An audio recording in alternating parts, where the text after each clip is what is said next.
에덴 동산에서 마귀가 뱀의 형체를 입고 하와를 유혹합니다. 유혹하는 주된 메시지는 이것입니다.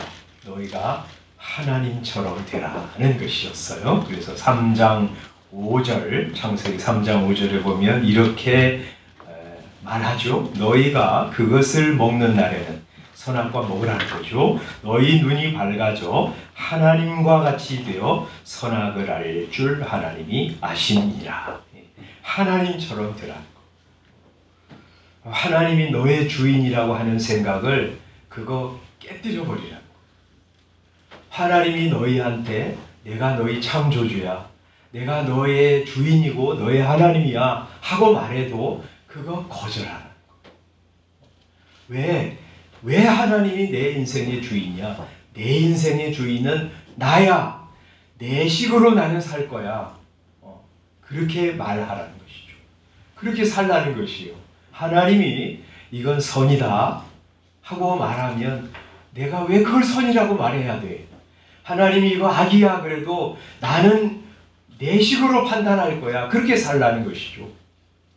하나님처럼 살라는 것이에요. 그 말을 듣고 아담과 하와가 진짜 선악과를 따먹었습니다.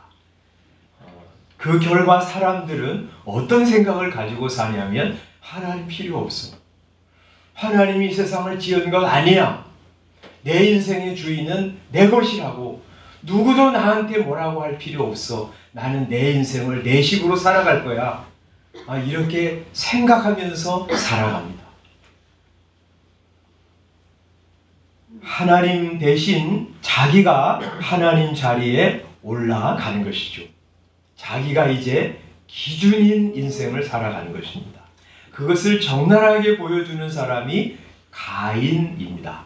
그래서 4장 우리가 보았는데 4장에 가인도 그렇고 아벨도 그렇고 하나님께 제사를 드렸어. 아마 부모가 제사 드리니까 할 수 없이 제사 드렸겠죠. 그러나 가인도 제사를 드렸지만 그의 관심은 하나님이 아니었습니다. 오직 그의 관심은 자기였습니다. 그것을 어떻게 알 수 있냐면 자기 제사는 하나님이 안 받으시고 동생 아벨의 제사를 받으실 때 어떤 반응을 보였냐면 매우 분노했어요. 4장 5절을 보면 몹시 분하여 안색이 변했습니다. 여러분, 만약에 가인이 하나님을 생각하는 사람이었다면, 하나님을 조금이라도 경외하는 마음이 있었다면 자기 제사를 안 받으실 때 내 제사는 왜 하나님께서 안 받으셨을까 하고 하나님께 질문하든지 혹은 자기를 되돌아보았을 텐데 그런 생각은 전혀 없었습니다. 왜 저것의 제사는 받으시고 내 제사는 안 받으시는 거야 하고 분이 나가지고 그걸 못 이겨서 동생을 쳐 죽이고 말았어요. 하나님께서 그에게 나타나셔서 말씀하십니다. 9절 내 아우 아벨이 어디 있느냐 하고 물으실 때 이 가인이 뭐라고 대답하냐면 나는 모릅니다. 내가 내 아우를 지키는 자입니까? 그 자식이 죽었든지 살았든지 내 상관할 필요 없습니다. 나는 내가 중요합니다. 하고 대답하고 있습니다. 하나님이 그에게 이렇게 말씀하시죠. 내 아우의 피가 땅에 흘러서 땅이 너한테 효력을 주지 않을 거야. 너는 그래서 이곳저곳 유리하면서 돌아다니는 자가 될 거야. 하고 말하니까 가인이 뭐라고 답변하냐면 하나님 제가 이렇게 큰 죄를 범했나요? 하고 묻지 않고 단지 자기 형벌이 너무 심하다고만 불평합니다. 13절 가인이 여호와께 아뢰되 내 죄벌이 치기가 너무 무거우니이다. 여러분, 가인에게는요 동생에 대한 미안한 생각이 아마 전혀 없었던 것 같아요. 또 부모의 마음을 아프게 한 것도 그의 관심이 아니었습니다.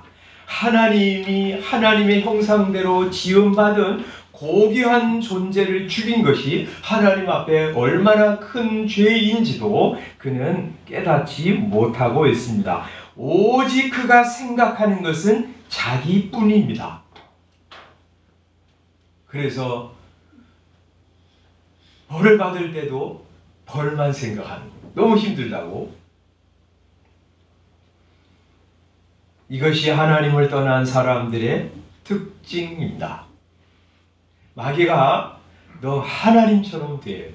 그러면 네가 네 인생을 주도하에 영위할 수 있을 거야.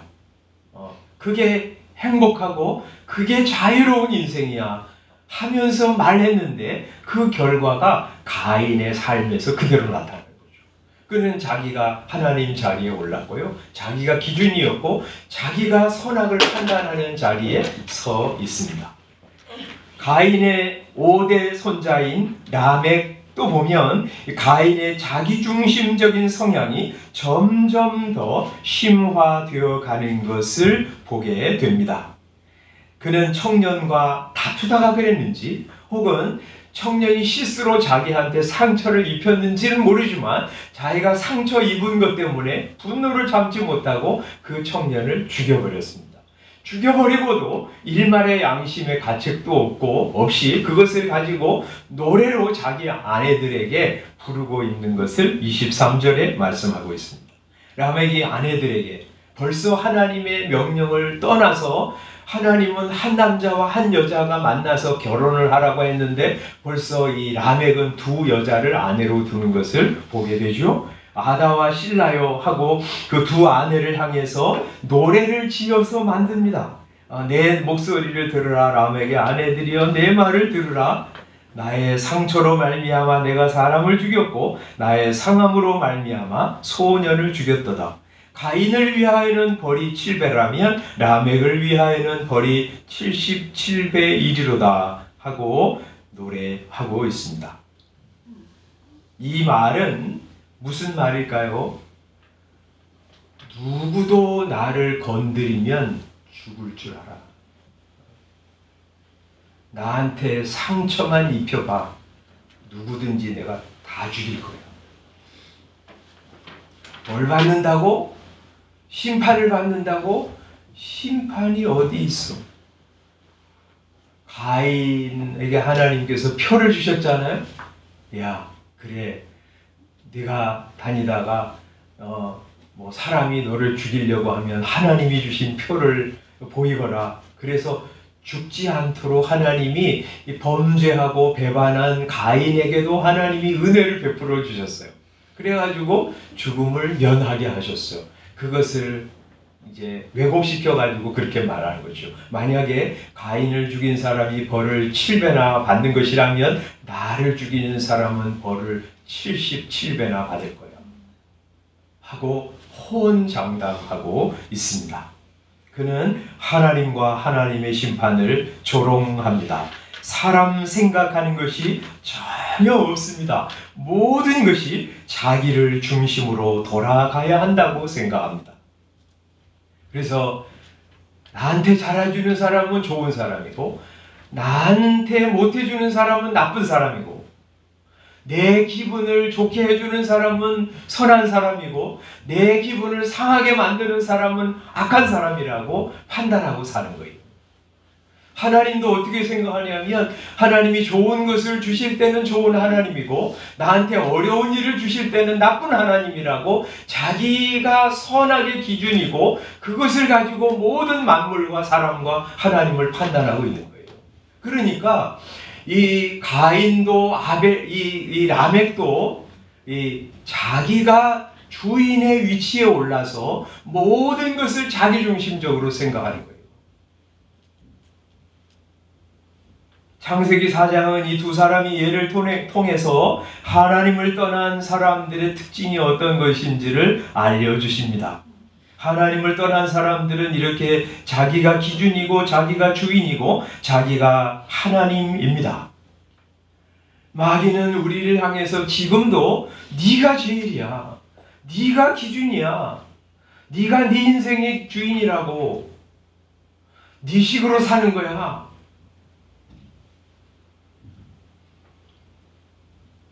그렇게 부추깁니다. 그래서 사람들이 이렇게 불행하고 외롭고 단절되고 혐오스러운 인생을 살아가고 있는 것이고요. 이 사회가 이렇게 비정하고 불행한 상태로 엉망이 되어 있는 것입니다. 그런데 하나님은 다르십니다. 하나님은 하나님 자신을 배반한 아담과 하와와 그 후손들을 위해서 여자의 후손을 보내주시겠다고 약속하셨습니다. 3장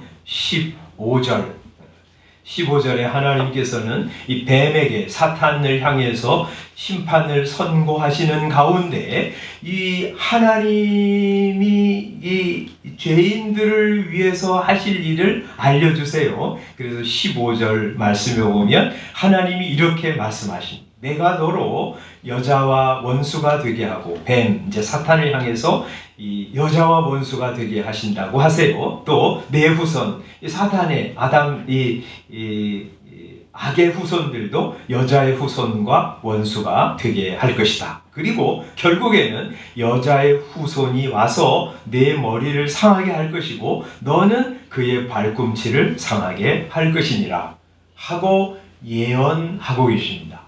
이 하나님께서 여자의 후손을 보내주시겠다고 약속하시는 것인데, 여러분, 우리는 이게 무슨 이야기인지를 잘 모르다가 점점 성경을 쭉 읽어나가면 그 여자의 후손이 하나님의 아들이 이 세상에 육신을 입고 마리아의 몸에서 태어나신 것을 예언한 것이다 하는 것을 알게 되잖아요.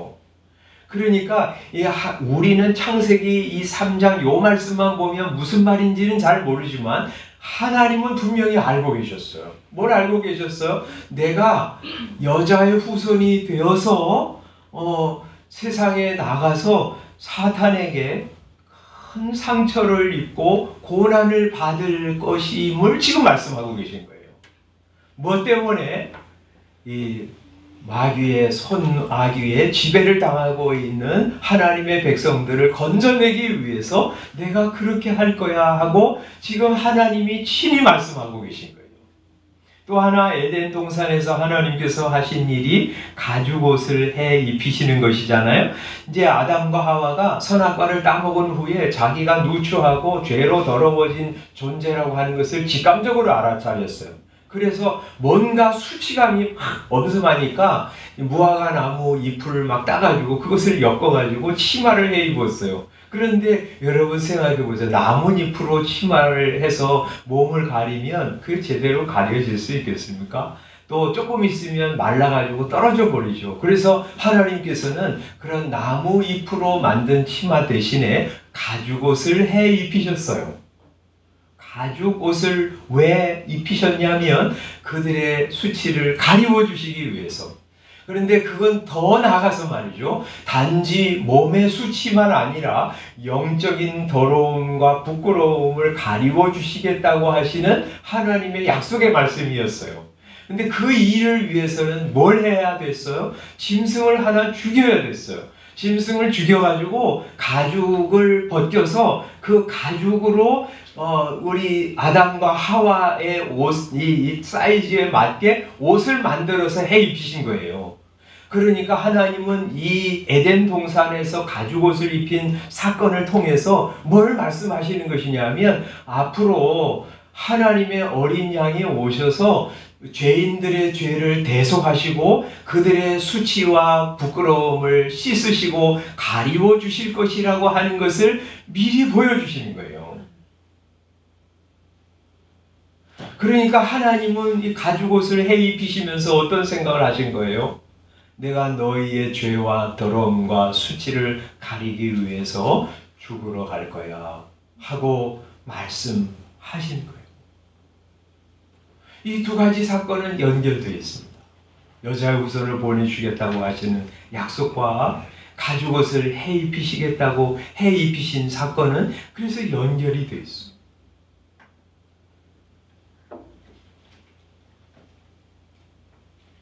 누구를 위해서? 하나님을 거역하고 하나님 필요 없다고 하나님을 거절한 아담과 하와를 위해서. 지지난 주간에 제가 이 말씀 읽으면서 하나님이 여자의 후손이 될 것이라고, 그리고 가죽옷을 해 입히기 위해서 짐승이 하나 죽었던 것처럼 친히 어린 양으로 오셔서 희생되실 것이라고 하시는 말씀을 읽으면서 제가 아침에 하나님 왜 그러셨어요? 하고 질문했습니다. 그러지 않으셔도 되는데, 그냥 범죄한 아담 하와 팍 죽여버리고 이제 끝 해도 되는데, 아니면 범죄한 아담 하와가 아이들을 낳고 수많은 인류가 태어나서 살아가도 이건 니네들이 저지른 짓이니까 니네들이 대가를 받아 그냥 내버려 두셔도 되는데, 하나님은 죄 지은 아담과 하와와 그 후손들을 위해서 곧바로 왜 내가 고난받으러 갈 거야, 내가 죽으러 갈 거야, 너희를 구원하기 위해서, 너희의 죄와 수치를 다 가려주기 위해서 라고 말하셨을까? 제가 그날 하루 종일 그 화두를 가지고 생각을 해봤습니다. 하나님 왜 그러셨을까? 답은 없었어요. 아마 제가 지금 40년 동안 신앙생활하고 또 죽을 때까지 신앙생활하고 아마 천국에 가서도 그 해답을 다 알 수는 없을 거예요. 그냥 하나님의 값없는 사랑으로 그리하셨구나 하는 것 밖에는 대답이 없을 거예요.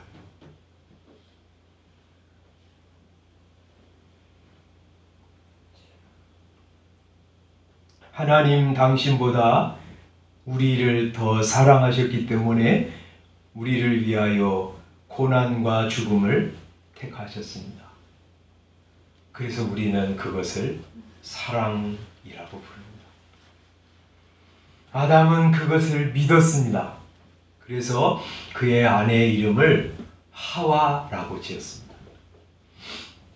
여기 말하죠. 20절. 아담이 그의 아내의 이름을 하와라 불렀으니 그는 모든 산자의 어머니가 됨이더라.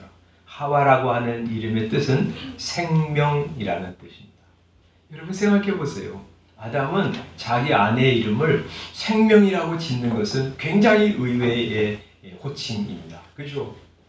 조금 전에 그랬잖아요. 하나님이 주셔서 나와 함께 하신 저 여자가 나한테 선악과를 줌으로 내가 먹었습니다. 저 여자 때문에 내가 선악과를 먹었고 그래서 지금 두려워서 하나님을 향해 피해서 숨어 있습니다. 저 여자 때문입니다 하는 그 심정 그대로였다면 그는 자기 아내의 이름을 하와 대신 죽음이라고 지었을 것입니다. 그대여 나와 모든 우리의 후손들을 다 죽게 만든 그대의 이름은 죽음이로다 하고 불렀을지 모릅니다. 그런데 아담은 말이죠. 하와의 자기 아내의 이름을 하와라고 지었는데 생명이라고 지었는데 그것은 하나님께서 지금 여자의 후손을 보내주시겠다고 하시는 약속 그리고 가죽옷을 해 입히시는 이 행동을 통해서 하나님이 앞으로 내 아내를 통해서 그리고 어떤 여자를 통해서 이 세상에 친히 오실 것이고 우리를 위하여 고난받으시고 죽으셔서 우리를 마귀의 손아귀에서 건져내시고 죄와 더러움에서 씻겨주실 것이라고 하는 사실을 믿었던 것 같아요. 얼마나 믿었는지는 모르지만 그가 믿었기 때문에 자기 아내의 이름을 생명이라고 지은 그리고 그것을 자기 자녀들에게 가르쳤을 거예요. 가인은 받아들이지 않았지만 그것을 아벨은 믿었습니다.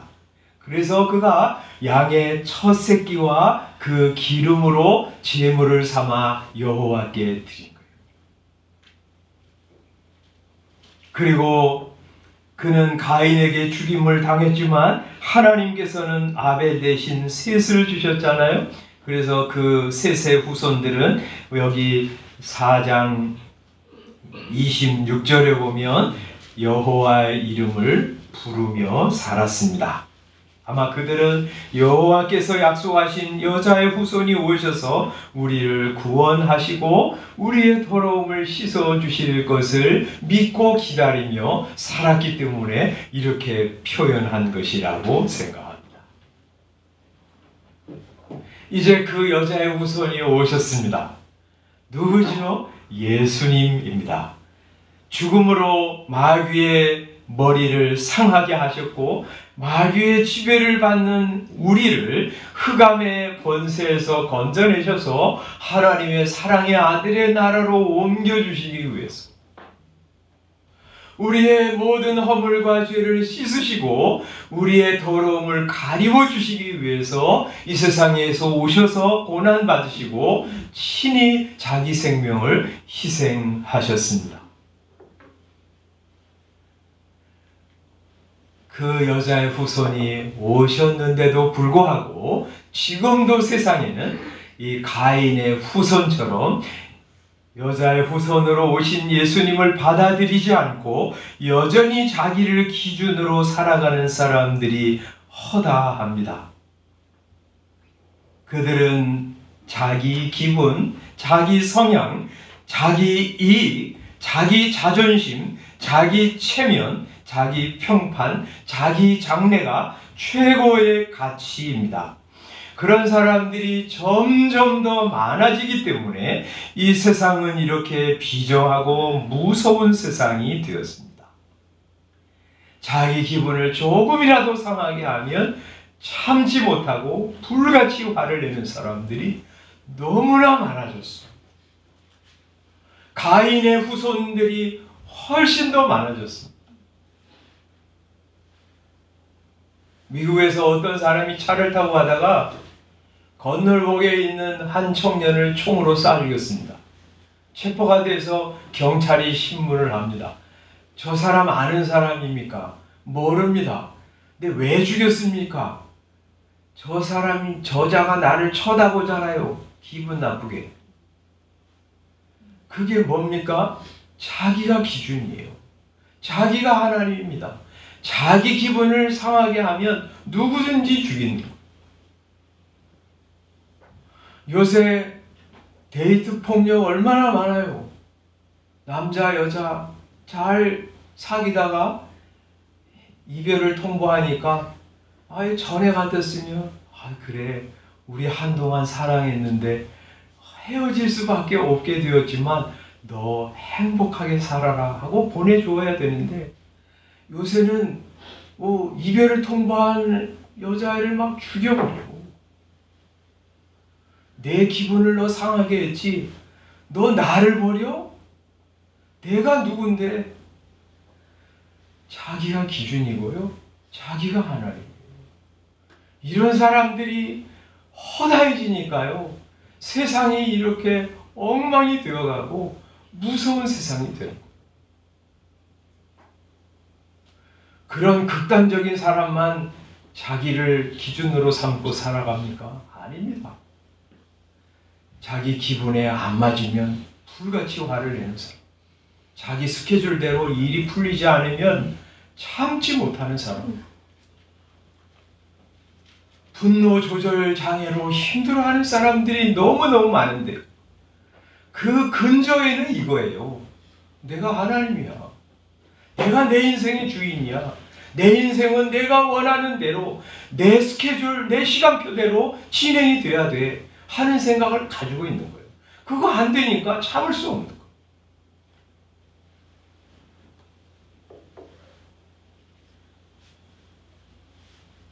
17세기 수학자요 신실한 그리스도인이었던 파스칼은 인간을 참으로 모순된 존재라고 하면서 한편으로 인간은 우주의 영광인 동시에 인간은 우주의 쓰레기다. 창세기 2장에서 하나님의 형상대로 지음받은 존귀한 존재인 사람은 우주의 영광입니다.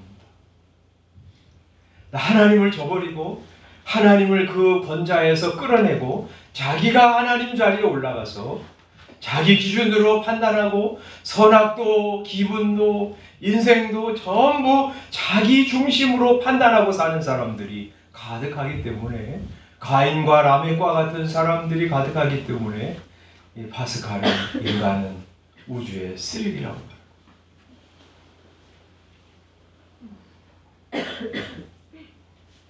그런 죄인, 자기를 중심으로 살아가던 사람, 자기를 기준 삼고 살아가던 우리에게 하나님께서 찾아오셔서 은혜 베풀어 주시고요,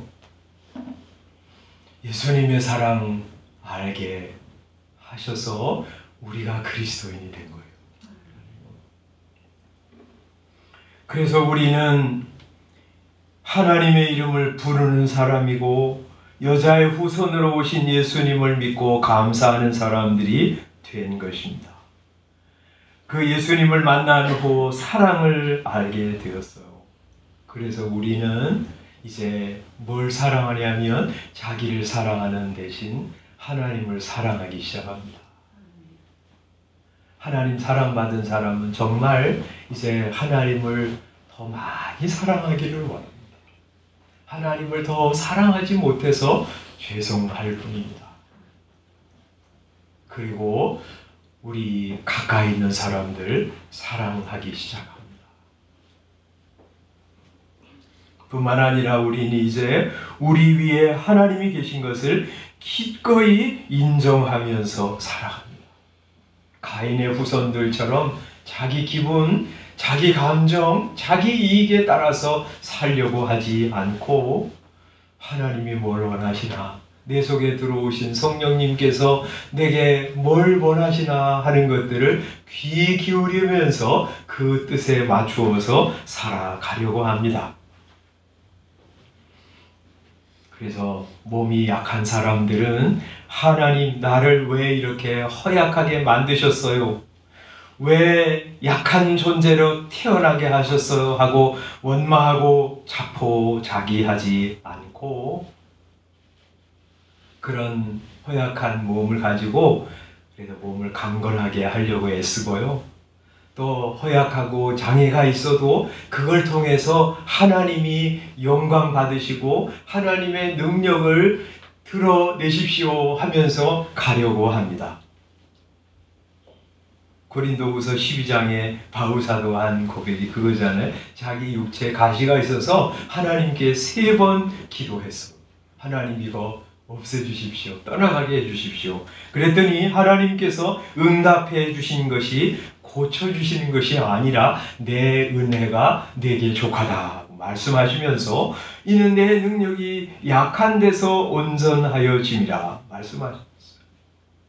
그래서 바울사도는 도리어 크게 기뻐함으로 나의 여러 약한 것들을 자랑하면서 살았어요. 여러분, 그런 사람들 몸이 약하고 힘든데도 불구하고 또 그걸 통해서 하나님의 능력과 영광을 드러내며 산 사람들이 참 많아요.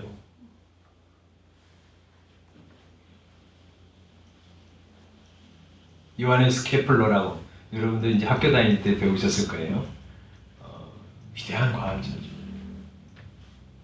근데 이제 뭐 그 중에 하나가 이 태양 주위를 지구가 원형으로 도는 게 아니라 타원으로 돈다 하는 것들을 발견한 사람이잖아요. 그 이외에도 굉장한 것들을 발견해서 현대 과학자들에게 지대한 영향을 끼친 사람이고 신실한 그리스도인이었는데, 이 사람 말이죠, 어렸을 때부터 너무 키도 작고 몸도 굉장히 허약하고요, 조산나로 태어나가지고, 그리고 병치를 굉장히 많이 했다고 그래요.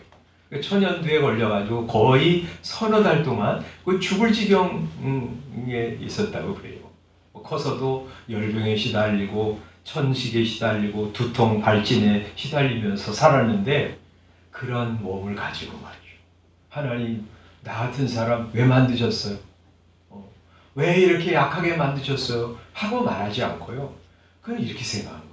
그래, 이 건강에 대해서는 하나님께서 나한테 1달란트밖에 안 주셨구나. 그런데 그 1달란트를 잘 사용해서 하나님을 영화롭게 해야지 하고 생각한 거예요. 그래서 열심히 연구하고 기도하면서 그 위대한 발견을 이루었을 뿐만 아니라 많은 사람들에게 신앙적인 영향력을 끼친 사람이 됐어요. 하나님이 내 주인이시다. 하나님이 주신 것 가장 좋은 것이다 하고 믿음으로 수납하고요. 그걸 가지고 하나님이 영광 받으시기를 소원하면서 나갈 때 도리어 그 약한 것에 하나님의 강함이 더해져서 저 사람이 원래 강한 사람이니까, 원래 지혜로운 사람이니까 그랬구나 하고 생각하지 않고 사람들이 저런 약한 사람을 하나님이 강하게 하시고 지혜를 더해 주셔서 하나님의 놀라운 영광을 드러내시는구나 하고 사는 것.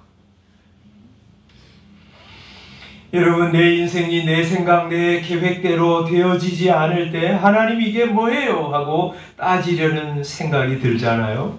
한번 생각해 보세요. 저나 여러분이나 우리가 바라는 대로 인생이 흘러갔다면 하나님을 믿기나 했을까? 오만방자해서 하나님도 무시하고 사람들도 무시하면서 살았을 거예요. 성경 읽을 생각이나 했을까요? 하나님 앞에 기도나 했을까요?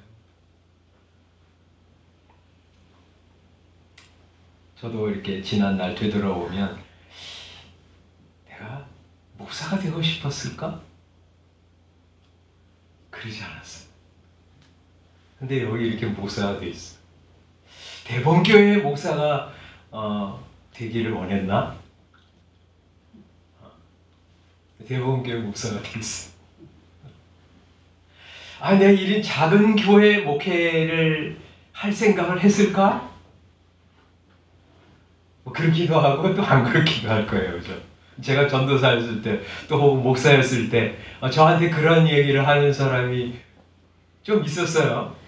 전도사님, 목사님, 우리 교회 개척하면 사람들이 구름대같이 많이 몰려올 것입니다. 그런 얘기를 한 사람도 있었어요. 제가 뭐 그걸 안 믿었지만 또 한편으로는 하나님이 또 그렇게 하실 수도 있겠다 이런 기대도 가졌는데 제가 이런 작은 교회 목회를 하고 있습니다. 근데 이제 그런 생각해요. 내가 이렇게 목회를 잘 해가지고 이 제일 문제는 이제 저죠, 그죠? 목회를 잘 해가지고 교회가 아주 크게 부흥했으면 내가 이렇게 겸손하게 하나님을 바라보면서 신앙생활을 할 수 있었을까? 가슴을 내밀고 내 이런 사람이야. 이렇게 하면서 교만 방자하게 살고 있지 않았을까? 아마 그럴 가능성이 많았을 것이라는 생각이 들어요. 그래서 그런 거 생각하면 하나님이 크지 않은 이런 적은 성도들과 함께 교회를 섬기게 하시는 것도 하나님의 은혜다. 하나님의 섭리 가운데 이루어진 일이다. 이런 생각이 들어요. 여러분도 말이죠. 여러분의 인생이 여러분의 생각과 계획대로 또 흘러가지 않을 때 많을 거예요. 그래도요. 하나님 왜 이래요? 하나님 무슨 억하심정이 있어서 나한테만 이러시는 거예요? 하고 생각하지 말고요.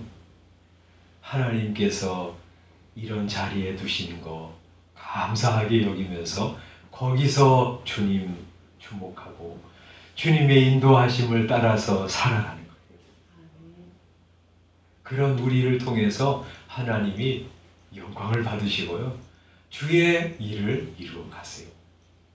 그래서 우리가 조금 아까 부른 것처럼 어디든지 예수 나를 이끌면 어디든지 예수 함께 가려네. 예수 함께 아니 가면 낙 없고 예수님과 동행하면 겁 없네.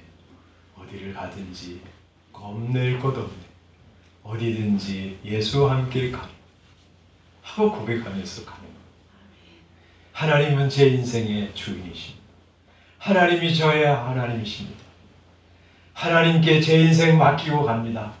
앞으로 제 인생 내가 원하는 대로 흘러가지 않아도 하나님이 나보다 나를 더 사랑하시고 나보다 더 나를 아시기 때문에 하나님께 기쁘게 맡기고 갑니다. 내가 원하는 일, 내가 원하지 않는 일이 내게 닥쳐도 이 모든 일들을 통해서 합력하여 선을 이루어 가실 하나님을 나 믿고 하나님께 맡기며 가기를 소원합니다. 그렇게 가는 거예요. 그게 자기가 주인, 자기가 하나님이 아니라 하나님이 내 주인, 하나님이 내 하나님인 거 인정하고 사는 사람의 삶이에요. 그게 평안해요. 그게 좋아요. 그게 안전합니다. 그게 행복이에요. 여러분, 하나님이 여러분 위에 계시다는 거 인정하며 사는 성도들 되시기를 바랍니다. 하나님이 여러분의 인생을 이끌어 가실 때 기쁨으로 수납하고 나를 통해서 주의 뜻을 이루어 가십시오 소원하면서 뒤따라가는 주 인정하고 주 따라가는 성도들 다 되시기를 주님의 이름으로 축원합니다. 기도하겠습니다.